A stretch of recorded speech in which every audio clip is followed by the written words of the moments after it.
नमस्कार, मैं हूं जायरा। मुद्दा में बहुत स्वागत है आपका। शुरुआत करेंगे अपने इस खास प्रोग्राम की। झारखंड के मुख्यमंत्री हेमंत सोरेन इस वक्त ईडी दफ्तर में हैं, जहां उनसे अवैध खनन मामले में पूछताछ की जा रही है। मुख्यमंत्री सोरेन से पूछताछ से पहले जेएमएम कार्यकर्ताओं ने विरोध प्रदर्शन किया। हालात को काबू में रखने के लिए रांची में सुरक्षा के पुख्ता इंतजाम किए गए हैं।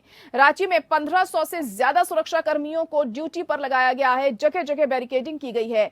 एयरपोर्ट जाने के लिए भी वैकल्पिक रास्ता तैयार किया गया है। उधर हेमंत सोरेन ने अवैध खनन मामले में पूछताछ के लिए प्रवर्तन निदेशालय के दफ्तर जाने से पहले एक प्रेस कॉन्फ्रेंस की और अपने ऊपर लगे सभी आरोपों को निराधार बताया है। सोरेन ने कहा कि आज मुझे ईडी के दफ्तर में जाना है और जैसे कि मुझे समन दिया गया है, मैंने एक पत्र ईडी को भेजा है। ये बड़ा दुर्भाग्यपूर्ण है, मुझे पूछताछ के लिए बुलाया गया है। उन्होंने कहा आरोप कहीं से भी सही नहीं है। 1000 करोड़ का घोटाला करने के लिए कितने करोड़ का खनन होगा? जांच एजेंसियों को पूरी जांच करके ही आगे बढ़ना चाहिए था। जैसे कार्रवाई चल रही है, ऐसा लगता है कि हम देश छोड़कर भागने वाले हैं। सरकार को अस्थिर करने का षड्यंत्र रचाया जा सकता है, जो हमारी सरकार बनने के बाद से ही जारी है। सीएम हेमंत सोरेन ने राज्यपाल पर भी कई आरोप लगाए। सीएम हेमंत सोरेन की ईडी के सामने पेशी से एक दिन पहले ही बुधवार यानी कि 16 नवंबर को कल विधायक दल के नेता आलमगीर आलम के आवास पर पार्टी विधायकों की बैठक भी हुई थी। हालांकि इसमें पार्टी के निलंबित विधायकों सहित 8 विधायक नहीं पहुंचे। कांग्रेसी विधायकों ने कहा कि वे पूरी एकजुटता के साथ वर्तमान परिस्थिति से लड़ेंगे। इसके बाद देर शाम मुख्यमंत्री सोरेन के आवास पर गठबंधन के विधायकों के साथ भी बैठक हुई। दरअसल झारखंड के मुख्यमंत्री हेमंत सोरेन को ईडी ने जनप्रतिनिधित्व अधिनियम 1951 की उल्लंघन और साहिबगंज जिले में एक अवैध खनन मामले से जुड़ी मनी लॉन्ड्रिंग जांच के लिए तलब किया है। ईडी ने मामले में सोरेन के राजनीतिक सहयोगी पंकज मिश्रा और 2 अन्य स्थानीय कथित बाहुबली बच्चू यादव और प्रेम प्रकाश को गिरफ्तार किया है। ईडी ने कहा है कि उसने राज्य में अब तक 1000 करोड़ रुपए के अवैध खनन घोटाले से संबंधित अपराध का पता लगाया है। झारखंड में अवैध खनन और मनी लॉन्ड्रिंग के मामले में कई छापेमारियां हुई हैं। छापेमारी के दौरान हेमंत सोरेन से संबंधित मिले कई महत्वपूर्ण दस्तावेज बरामद हुए हैं।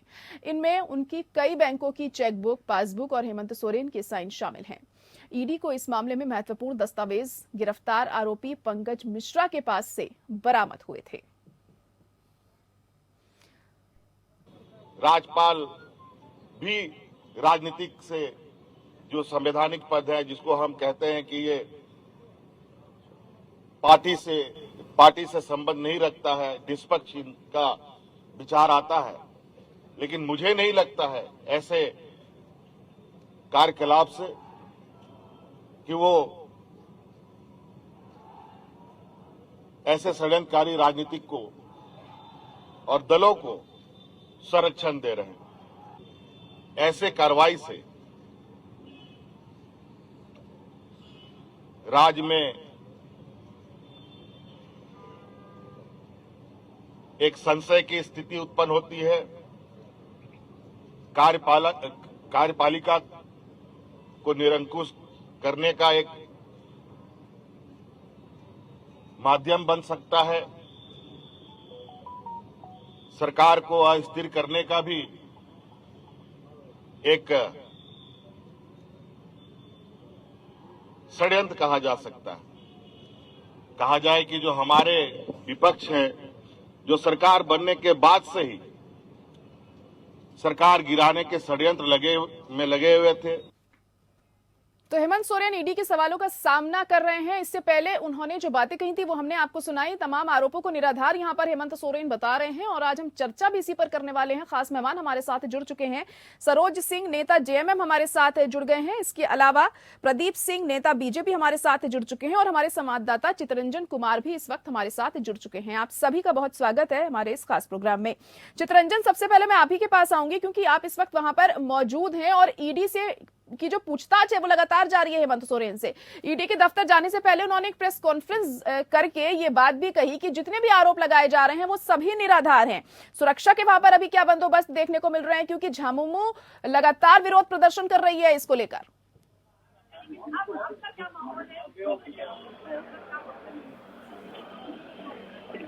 जी चितरंजन।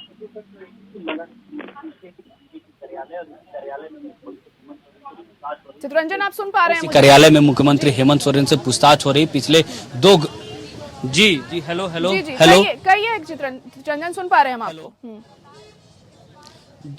जी बिल्कुल पिछले 2 घंटे से भी अधिक समय हो गया मुख्यमंत्री को ईडी कार्यालय के अंदर गए हुए, और लगातार पिछले 2 घंटे से मुख्यमंत्री हेमंत सोरेन से पूछताछ ईडी कर रही है। और ईडी मुख्यमंत्री से पूछताछ करने के लिए ईडी की दिल्ली की से भी टीम आई हुई है जो मुख्यमंत्री से पूछताछ करेगी। मुख्यमंत्री से पूछताछ के कई लंबे सवाल की लिस्ट सूची बनी हुई है, जिन सूचियों का जिन सवालों का जवाब मुख्यमंत्री से तलाशा जाएगा, पूछा जाएगा। अब एक देखने वाला बात होगा कि आखिर मुख्यमंत्री को ईडी कार्यालय ईडी दफ्तर से कब बाहर निकलते हैं, क्योंकि ऐसा भी देखा जाता है कि ईडी लगातार पूछताछ करती है और कई घंटों तक पूछताछ करती है। अगर ईडी संतुष्ट सवालों के जवाब से संतुष्ट नहीं होती है तो उसे अगले दिन भी बुलाया जाता है। तो हालांकि अभी देखने वाली बात होगी कि ईडी दफ्तर से मुख्यमंत्री को कब रिलीज किया जाता है, कब छोड़ा जाता है, और उन्हें क्या कुछ कहा जाता है, क्या वो दोबारा ईडी कार्यालय ईडी का जवाब देने के लिए आएंगे। लेकिन फिलहाल जो सुरक्षा के इंतजामात है वो पूरे पुख्ता इंतजामात है। जो सुरक्षा राजधानी रांची का अतिरिक्त बल तैनात किए गए थे, चाहे वो ईडी कार्यालय की बात हो, चाहे भाजपा कार्यालय की बात हो, चाहे सूबे की राजधानी रांची की बात हो, सड़कों पर सुरक्षा के पुख्ता इंतजाम किए गए थे। जेएमएम के कार्यकर्ता राजधानी रांची में कल से ही डटे हुए हैं और लगातार राज्य के कोने कोने से जेएमएम के कार्यकर्ता हेमंत सोरेन के पक्ष में लगातार जुट रहे हैं। हालांकि उनको ईडी कार्यालय नहीं आने दिया गया है, जो मुख्यमंत्री आवास है वहीं पर छोड़ा गया। आप देख सकते हैं, तस्वीर दिखाना चाहेंगे जी एक तस्वीर दिखाना चाहेंगे। मुख्यमंत्री हेमंत सोरेन के समर्थन में पूरे अपने शरीर पे एक पोस्टर लगाए हुए जेएमएम के समर्थन में, क्यों ईडी ऑफिस के बाहर ही एक जेएमएम का कार्यकर्ता भी पहुंचा है। क्योंकि आप देख सकते हैं तस्वीरों के माध्यम से जो मुख्यमंत्री हेमंत सोरेन के और जो ममता दीदी उसके समर्थन में जो इनके पेट पे मुख्यमंत्री हेमंत सोरेन का भी फोटो बना हुआ है, और ईडी कार्यालय के बाहर ही यह जो समर्थक है जेएमएम का बिल्कुल हम देख रहे हैं अलग अलग तरीके से यहाँ पर विरोध प्रदर्शन जो मुख्यमंत्री किया जा रहा है। चित्तरंजन साफ तौर पर इन तस्वीरों के जरिए हम समझ सकते हैं कि लोगों में, माफ कीजिएगा, झामुमो के जो कार्यकर्ता हैं वो कितने गुस्से में हैं और वो अपनी बात यहाँ पर रख रहे हैं इस तरह से प्रदर्शन कर। आप बने रहिए हमारे साथ, और मेहमान भी जुड़े हुए हैं। सरोज सिंह जी, मैं आपके पास अब आना चाहूंगी कि आप लोग लगातार इस बात को नकार रहे हैं कि हमने कुछ नहीं किया है और जो सारे आरोप हैं वो निराधार हैं, लेकिन जो ईडी जांच कर रही है तो वो किसी आधार पर तो जांच कर रही है ना। बेवजह तो उन्होंने नहीं बुला लिया होगा हेमंत सोरेन को पूछताछ के लिए, तो उन्हें कुछ सबूत मिले होंगे तभी उन्हें बुलाया गया है। तो आप लोग भी निराधार होने की किस वजह से बात कर रहे हैं यहाँ पर, और अगर आप लोग सही हैं तो आपको जांच से डरना नहीं चाहिए।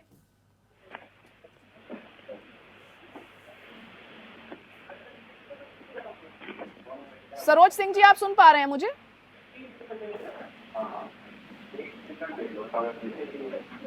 लग रहा है फिलहाल अभी संपर्क उनसे हमारा नहीं हो पा रहा है। प्रदीप सिंह जी भी जुड़े हुए हमारे साथ बीजेपी से। प्रदीप सिंह जी, देखिए अब लगातार झामुमो इस बात का विरोध कर रही है कि हेमंत सोरेन को क्यों बुलाया है ईडी ने जांच के लिए, और कह रहे हैं कि ये जो सभी आरोप हैं ये निराधार हैं और सिर्फ सरकार को अस्थायी करने के लिए ये सब कुछ किया जा रहा है।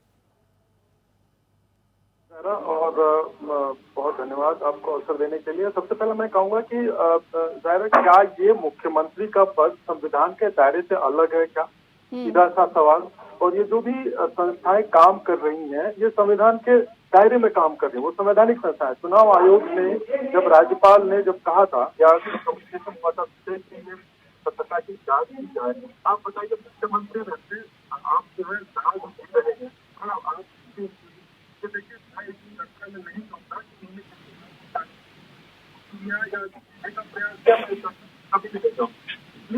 जी प्रदीप जी, आपको रोकना चाहूंगी यहाँ पर। इस वक्त हमारे साथ महुआ मांझी जी जुड़ चुकी हैं, राज्यसभा सांसद हैं, झामुमो से ताल्लुक रखती हैं। महुआ मांझी जी, अब जिस तरीके से हम देख रहे हैं कि ईडी लगातार पूछताछ कर रही है हेमंत सोरेन से, और आप लोग ये बात कह रहे हैं कि जो सारे आरोप हैं ये निराधार हैं, लेकिन जो जांच एजेंसियां हैं उनको कहीं ना कहीं कुछ सबूत तो मिले होंगे। जो लगातार इस तरह से जांच की जा रही है बेवजह तो ईडी ने नहीं समन जारी कर दिया होगा। है ना कि हमारे झारखंड में इसके पूर्व जो सरकार थी, हाँ, उस सरकार के में बहुत सारे भ्रष्टाचार के मामले हुए, माननीय मुख्यमंत्री पर, माननीय मंत्रियों पर, विधायकों पर, और कहीं से आपने सुना है कि किसी पर ईडी ने कोई हमला किया है या ईडी ने समन भेजा है? सिर्फ चेहरा देख कर, पार्टी देख कर ये किया जा रहा है। इसी का लोग विरोध कर रहे हैं। उनका कहना है कि अगर एक सरकारी संस्था है और इनको तटस्थ होकर, निष्पक्ष होकर काम करना चाहिए, न कि राजनीति से प्रेरित होकर। इसी का विरोध है। ईडी की किसी भी कार्रवाई पे किसी को विरोध नहीं है। और जो तथ्य भी दिए गए हैं ये इसका भी माननीय मुख्यमंत्री जी ने खंडन किया है। जी। उन्होंने आंकड़ों के साथ दिया है कि जो 1000 करोड़ की बात कही जा रही है अवैध खनन की, उसके लिए उन्होंने पूरे आंकड़ों के साथ वहाँ जमा किया है, उसकी प्रति उन्होंने बांटी है कि वहाँ पर क्या जवाब दिया गया है। वो उसको पढ़ के एक बार देख लीजिए, तब तो पता चल जाएगा कि किस तरह से भ्रामक तथ्य दिए गए हैं। जी जी, लेकिन अगर आप सही है हर तरफ से तो फिर आप लोग डर क्यों रहे हैं जांच से? देखिए प्रदर्शन कोई भी इतने नहीं भरपूर डर रहा तरीके से है, क्यों किया लेकिन जा रहा है? ऑपरेशन लोटस पूरे देश में चलाया जा रहा है भाजपा की तरफ से और चुन चुन के परेशान किया जा रहा है। कुछ दिन पहले गिरफ्तारी भी है लोगों की, आपने देखा होगा कि किस तरह से विधायकों को साम दाम दंड भेद का इस्तेमाल करके, लालच देकर, डरा कर, धमका कर, ब्लैकमेल करके खरीदने की कोशिश हो रही है। और इसी के लिए जनता यहाँ परेशान है, इसी के जनता इसका विरोध कर रही है कि ऑपरेशन लोटस हमारे राज्य में ना चले, क्योंकि कई राज्यों में ऑलरेडी चल चुका है, सरकार गिराया जा चुका है और जब से यहाँ गैर भाजपाई सरकार बनी है तब से ये प्रयास जारी है और सरकारी तंत्रों का भी दुरुपयोग हो रहा है, इसी का विरोध है। जी जी महुआ जी, लेकिन अब देखिए आज जांच की पूछताछ हो रही है हेमंत सोरेन से और हो सकता है कि उन्हें बाद में भी बुलाया जाए पूछताछ के लिए, क्योंकि जब ईडी पूछताछ करती है तो सवाल बहुत ज्यादा होते हैं और वक्त भी आगे बढ़ा दिया जाता है। और क्या यहाँ पर पूरी तरीके से सपोर्ट करते हुए और तमाम सवालों का जवाब देते हुए हेमंत सोरेन दिखाई दे सकते हैं? क्योंकि लगातार वो ये बात कह रहे हैं कि जो तमाम आरोप उन पर लगे हुए हैं वो निराधार हैं। बिल्कुल निराधार है। आज उन्होंने लिखित कुछ बातें तथ्यों के साथ सार्वजनिक किया है, मीडिया को दिया है और वो सबके पास है। आप लोग खुद ही पढ़ के देख लीजिए कि वो उन्होंने कितना आंकड़ों के साथ सारा जवाब दिया है। जो ईडी ने जो आरोप लगाया है उसका जवाब, उसको पढ़ के आप खुद ही जांच करके देख सकते हैं कि आरोप कितने निराधार हैं। चलिए ठीक है, बहुत शुक्रिया हमारे साथ जुड़ने के लिए महुआ माझी जी। तो ईडी के सामने पेशी हो रही है, हेमंत सोरेन की पहुंचे हुए हैं और ये तस्वीरें अपने दर्शकों को हम दिखा दें कि किस तरीके से यहाँ पर झामुमो के कार्यकर्ता प्रदर्शन कर रहे हैं और विरोध कर रहे हैं इस बात को लेकर कि हेमंत सोरेन को ईडी ने पूछताछ के लिए बुलाया है।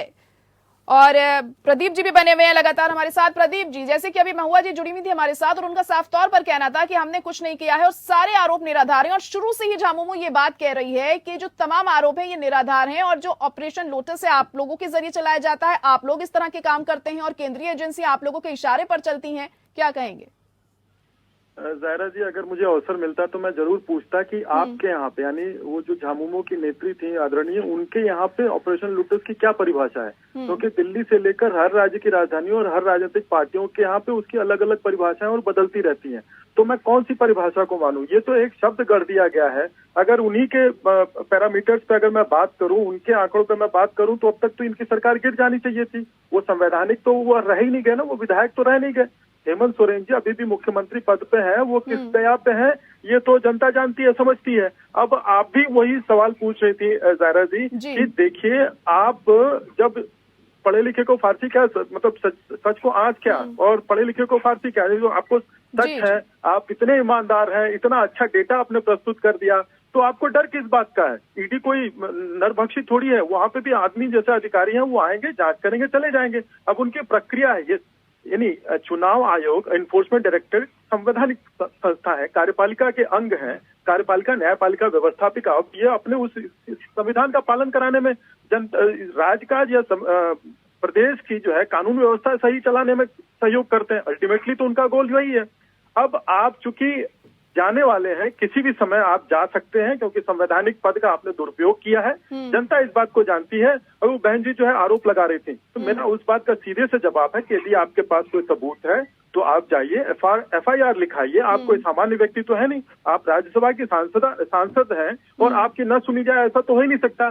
पुलिस है आपके राज्य में, आपकी सरकार है, पुलिस अगर FIR करने से मना करती है तो आप न्यायालय में जाइए। न्यायालय अगर लोअर कोर्ट आपकी बात नहीं सुन रही तो आप उच्च न्यायालय में जाइए, उच्च न्यायालय नहीं है तो सुप्रीम कोर्ट है, वहां जाइए। रोका किसने है? लेकिन अब जब कोई संवैधानिक संस्था अपनी कार्य कर रही है, अपनी कार्रवाई को आगे बढ़ा रही है, तो उसमें ये रोड़ा डालना, देखिए अल्टीमेट इस देश की जो जजमेंट है वो जनता करती है और जनता हर 5 साल में आने वाले चुनाव के आधार पर करती है। आपको आने वाले चुनाव में या आने वाले कोई भी छोटा या बड़ा कोई भी चुनाव, उसे पता लग जाएगा कि जनता का मैंडेट क्या है। जायरा जी, आपके उस सवाल का मैं समर्थन यहाँ करना चाहूंगा कि जब आप सभी सच्चे थे, कोई परेशानी नहीं थी, तो इस वक्त किस बात का डर कि कानून व्यवस्था को आप जो है राज्य को पंगू बनाने में बिल्कुल। चलिए ठीक है, अब देखेंगे कि अब किस तरीके के सवाल हेमंत सोरेन से यहाँ पर किए जाते हैं, जब ईडी उनसे पूछताछ करती है तो किस तरह से वो जवाब देते हैं और कब तक ये पूछताछ होती है? आपदा में आज हम बात कर रहे हैं जिस तरह से झारखंड की राजनीति में उबाल इन दिनों देखने को खूब मिल रहा है। ईडी के सामने आज पेशी है हेमंत सोरेन की और क्या कुछ सवाल जवाब उनसे किए जाएंगे, इस पर सबकी नजर टिकी होंगी। खास मेहमान हमारे साथ बने हुए हैं। सरोज जी, क्या आप सुन पा रहे हैं मुझे? जी हाँ, सुन पा जी रहा जी, आपसे ये जानना चाहूंगी मैं, देखिए बैठकें भी आप लोगों की तरफ से हुई कल कि किस तरीके से आगे की रणनीति बनाई जाए और किस तरीके से अब जो हालात बने हुए हैं उससे आप पार पाएं, तो अब आप लोगों का अगला कदम ऐसे में क्या हो सकता है? क्योंकि प्रदर्शन, विरोध प्रदर्शन जो है लगातार आपकी पार्टी की तरफ से हम देख रहे हैं। जी, पार्टी के तरफ से ये विरोध प्रदर्शन नहीं है। पार्टी के कुछ कार्यकर्ता के साथ जो है जनता चली गई है। जनता जो है माननीय मुख्यमंत्री का 27% ओबीसी आरक्षण, ट्राइबल आरक्षण और 1932 के लिए आभार व्यक्त करने के लिए गई है। संजोग से इसी समय में ईडी ने ऑपरेशन लोटस में सहयोग करने के लिए माननीय मुख्यमंत्री को ईडी कार्यालय बुलाया गया है। ईडी के ऑपरेशन लोटस में सहयोग करने के लिए ये कहां से आप बात कर रहे हैं? यहाँ पर तो जो खनन घोटाला है उसकी जांच करने के लिए वहां पर उन्हें बुलाया गया है। वहां पर जी नहीं, ये तो ऑपरेशन लोटस का ही एक रूप है। कभी ईडी लगी हुई है, इसमें महामहिम राज्यपाल लगे हुए हैं कि किस तरह से जो है झारखंड की सरकार को गिरा दिया जाए। जैसा कि हाल के दिनों में इन लोगों ने देखा होगा, अपने गोवा में, महाराष्ट्र में, मध्य प्रदेश में सरकार को इन लोगों ने गिराया। तो आप ये कहना चाह रहे हैं सरकार को अस्थिर करने के लिए ये सब कुछ आपके खिलाफ एक साजिश रची जा रही है बीजेपी की तरफ से, ये कहना चाह रहे हैं आप? जी हाँ, ये बिल्कुल साजिश है। जिस तरह ईडी जो है मुख्यमंत्री का जो है व्यस्त शेड्यूल होता है और उस दरमियान जो है मुख्यमंत्री को ये लोग डिस्टर्ब करते हैं, अपने ऑफिस में बुलाते हैं बिना समय लिए हुए, जबकि एक संवैधानिक पद पर माननीय मुख्यमंत्री बैठे हुए हैं। तो ऐसा इन लोगों का रुख से लगता है। तो देखिए, यही मेरा सवाल है आप लोगों से बार बार है कि अगर जांच में कुछ नहीं आएगा तो स्थिति साफ हो जाएगी कि आप लोगों ने कुछ करा ही नहीं है, तमाम चीजें निराधारी थी। चलिए प्रदीप जी से पूछ लेते हैं, जो आप यहाँ पर ये बात कह रहे हैं ना कि ऑपरेशन लोटस को आगे बढ़ाने के लिए ईडी ने उन्हें बुलाया है और केंद्र के इशारे पर ही जो तमाम एजेंसियां हैं वो काम कर रही हैं और राज्यपाल भी उन्हीं के साथ हैं, इस वजह से सब कुछ हो रहा है, क्या कहेंगे प्रदीप जी इस पर? ज़ायरा जी, देखिए, ये सबसे पहले भाई साहब ने बोला कि संवैधानिक पद पे बैठे हुए हैं। मुख्यमंत्री जी संवैधानिक पद पे बैठे हुए हैं तो क्या उनको किसी संवैधानिक संस्था का सम्मान नहीं करना चाहिए? ईडी क्या बीजेपी की संस्था है? अरे नहीं जनाब, ईडी जो है भारत सरकार की एक संस्था है जो कि संवैधानिक रूप से काम करती है। उसमें आपके आयोजन से, हालांकि वो आयोजन का तर्क जो आपने दिया वो समझ के परे है जनता के, लेकिन अगर आपके आयोजन से वो डेट क्लैश हो रही है तो संविधान सर्वोपरि है या व्यक्तिगत स्वार्थ सर्वोपरि? आप बस इस बात का जवाब दे दीजिए। जी, एकनाथ शिंदे को भी ईडी के द्वारा जो है नोटिस हुआ था जब वो भाजपा में मिल गए और जब सरकार वहाँ भाजपा की बन गई। आपके पास लोगों ने ऑपरेशन सबूत है, करा दिया। आपके पास उसका सबूत है सरोज सिंह जी, अगर आपके पास सबूत है तो चलिए न्यायालय में। साहब, आप लोगों ने ऑपरेशन लोटस भारत के 4-5 राज्यों में खिलाया। सर, विस्तार से नहीं पूछूंगा, आप शॉर्ट टर्म आंसर दीजिए कि आप क्या ऑपरेशन लोटस की क्या परिभाषा है कि पूरे भारत के राज्य में आपकी शासन हो। जनता सब देख रही है। सरोज सिंह जी, ये एक संवैधानिक लोकतांत्रिक देश है। जनता जिसको चुनेगी उसका शासन होगा। एक एक करके बात करिए। सरोज जी, मैं आऊंगी आपके पास, पहले प्रदीप जी को बोल लेने दीजिए, फिर आपकी बात भी सुनेंगे। प्रदीप जी अपनी बात रखिए पहले। जयरा जी, मैं ये कह रहा था कि हमारा देश कोई एनार्की का देश नहीं है, लोकतांत्रिक व्यवस्था है। जनता जिसको चुनती है, जिस जनादेश को देती है, उसी का शासन होता है। अब देखिए, दिल्ली की ऑपरेशन लोटस की परिभाषा या अन्य जगहों की ऑपरेशन लोटस की परिभाषा जरा रांची के जो भाई साहब सरोज सिंह जी दे रहे हैं उससे अलग है। क्योंकि देखिए क्या है कि मैं सीधे सीधे बेसिक्स पे बात करते हैं, जनता को समझ में आने वाली बात किया जाना चाहिए। ईडी और चुनाव आयोग संवैधानिक संस्था है, उन्होंने अपना मैंडेट दिया, वो अपना काम कर रही है। अगर मुख्यमंत्री जी जो कि सरोज सिंह जी के अनुसार एक संवैधानिक पद पे हैं, तो क्या उनको संविधान का पालन नहीं करना चाहिए? अगर नहीं करना चाहिए तो फिर जनता इसको देखेगी, समझेगी और अगले चुनाव में अपना प्रत्युत्तर देगी उसका। अब आपके व्यक्तिगत कार्यक्रम अगर संवैधानिक संस्थाओं की समन से अगर क्लैश करते हैं तो आपका क्या दायित्व बनता है? संवैधानिक संस्थाओं को पहले सम्मान देंगे या अपने कार्यक्रम को आगे बढ़ाएंगे? सीधी सी बात, आप इस बात पे जवाब दीजिए। संजय जी क्या कहेंगे? सरोज जी माफ कीजिएगा, सरोज जी कहिए। हाँ जी, मेरा कहना है कि जिस तरह महामहिम राज्यपाल एक लिफाफे में एटम बम और अणु बम, परमाणु बम लेके घूम रहे हैं, इतने बड़े संवैधानिक पद पर बैठे हुए लोग और सार्वजनिक तौर पर मीडिया को कहते हैं कि अभी दीपावली का समय है, एटम बम झारखंड में फूटेगा, पटाखा फूटेगा, इससे लोग अंदाज लगा सकता है। राज्यपाल जो है संवैधानिक पद पर है, किसी दल के नहीं है, उनका लैंग्वेज इस तरह का होना। और मेरा कहने का मतलब है ऑपरेशन लोटस को इन्होंने गोवा में अंजाम दिया, महाराष्ट्र में हम लोगों ने देखा, मध्य प्रदेश में किस तरह इन लोगों ने विधायकों का खरीद फरोख्त किया, हम लोगों ने देखा। ये ऑपरेशन लोटस है, ईडी के द्वारा जो है ये जनता द्वारा चुनी हुई सरकार को। चलिए ठीक है, चित्ररंजन के पास जाना चाहूंगी मैं अब। चित्ररंजन, जैसे कि अभी सरोज यहाँ पर ये कह रहे थे कि ये पार्टी की तरफ से प्रदर्शन नहीं हो रहा है, जो आम जनता है वो भी कुछ कार्यकर्ता है उनके साथ मिली हुई है, अभी क्या कुछ वहां पर चल रहा है, क्या वाकई में ऐसा है? जी बिल्कुल, आप देख सकते हैं कि पिछले 2 दिनों से जेएमएम के कार्यकर्ता लगातार राजधानी रांची में मुख्यमंत्री आवास की तरफ बढ़ रहे हैं और मुख्यमंत्री आवास के अंदर अभी भी कई सैकड़ों की संख्या में कार्यकर्ता जुटे हुए हैं और ईडी कार्यालय से निकलने के बाद कल भी उन्होंने जेएमएम के कार्यकर्ताओं जी बिल्कुल, देखिए आम जनता ये जानना चाहती है कि ईडी की जो कार्रवाई चल रही है उस पर क्या कुछ बातें निकलकर सामने आती है, क्योंकि लगातार जो अभी राज्यपाल के पास जो चुनाव आयोग का जो मंतव्य आया अभी तक वो खुला नहीं, तो कहीं ना कहीं जनता जानना चाहती है कि मुख्यमंत्री जो हेमंत सोरेन को गठबंधन की सरकार चला रहे हैं, आखिर उन्होंने ऐसा किया भी है कि नहीं। जो तथ्य है उन तथ्यों के आधार पर फैसले आने चाहिए, जो जनता का मूड जो बतला रहे। लेकिन जो कार्यकर्ता हैं, जो मुख्यमंत्री खुद जब ईडी कार्यालय आने से पहले जब उन्होंने प्रेस वार्ता की थी तो 3 लोगों पे, एक केंद्र सरकार पे, ईडी पे, जो केंद्र की जांच एजेंसी है उन पर लगातार हमलावर थी और राज्यपाल पे भी उन्होंने प्रश्न चिन्ह खड़ा किया था कि 1 महीने से भी ज्यादा समय हो गया, लेकिन राज्यपाल ने अभी तक वो चिट्ठी पर क्या मंतव्य आया है इस पर कुछ नहीं कहा है। और जो केंद्र सरकार जो जांच एजेंसी है उस पर लगातार जेएमएम और मुख्यमंत्री खुद सवाल खड़े करते रहे हैं। जी जायरा। प्रदीप जी, इस पर आप क्या कहेंगे, क्योंकि देखिए आप लोगों पर लगातार विपक्ष सवाल उठाता है इस तरह के कि ऑपरेशन लोटस की बात हो या फिर जब भी कुछ केंद्रीय एजेंसियां काम करती हैं तो आपके ऊपर ही आ जाता है कि आपके इशारे पे ही चल रही हैं, आपकी पार्टी के इशारे पर ये सब कर रही हैं। आखिर क्यों बार बार इस तरह के आरोप आप लोगों पर लगते हैं? जहरा जी, इसका उत्तर दूं उससे पहले मैं एक बात बताना चाहूंगा कि आपके पूर्व प्रश्न की कि ये जनता साथ नहीं दे रही है। जो वीडियो जर्नलिस्ट हैं चित्ररंजन जी के साथ, क्या उनकी आंखें, उनका कैमरा झूठ नहीं बोलता है? कैमरा है जो कि कभी झूठ नहीं बोलता, जैसा है वैसा ही दिखाता है। अब वो ब्रांडिंग के सारी पार्टी के पटके और सामान और टोपियां ये और प्लान तरीके से इतनी भीड़ आना, जनता के पास इतना टाइम नहीं है कि वो अपना सारा काम छोड़ करके मुख्यमंत्री के जो कि आरोपित हों इस इतने बड़े घोटाले की उसमें आए।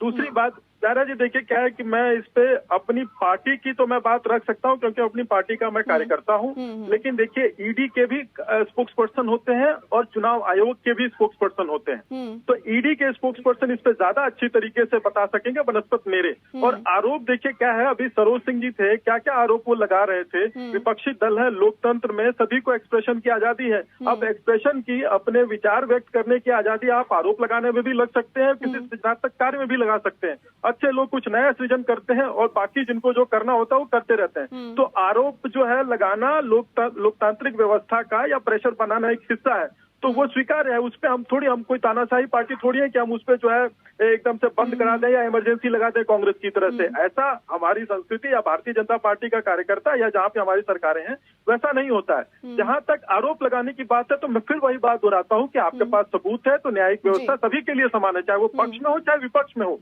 आप आइए, दिखाइए और आप ले चलिए, मुकदमे को आगे बढ़ाइए। और न्यायालय कम से कम देखिए, हमारी देश की जो है, एक छोटी सी बात से बताऊंगा कि आप चाहे किसी को भी किसी और पे भरोसा हो ना हो, लेकिन एक बार आदमी कहता है कि कोर्ट में देख लूंगा, इसका मतलब क्या है कि न्याय जी बिल्कुल, अपने न्यायालय पे भरोसा होना चाहिए और कानूनी कार्रवाई पर भरोसा होना चाहिए कि जो भी निकलकर सामने आता है वो सच का ही साथ देंगे। बहुत शुक्रिया आप सभी का हमारे साथ जुड़ने के लिए इस खास पेशकश में। तो पूछताछ में देखिए अब क्या कुछ सवाल हेमंत सोरेन से पूछे जाते हैं और वो क्या जवाब उनका देते हैं, कब तक ये पूछताछ चलेगी, इस पर सबकी नजर टिकी होंगी। और इसी के साथ मुद्दा में इतना ही, मुझे दीजिए इजाजत, नमस्कार।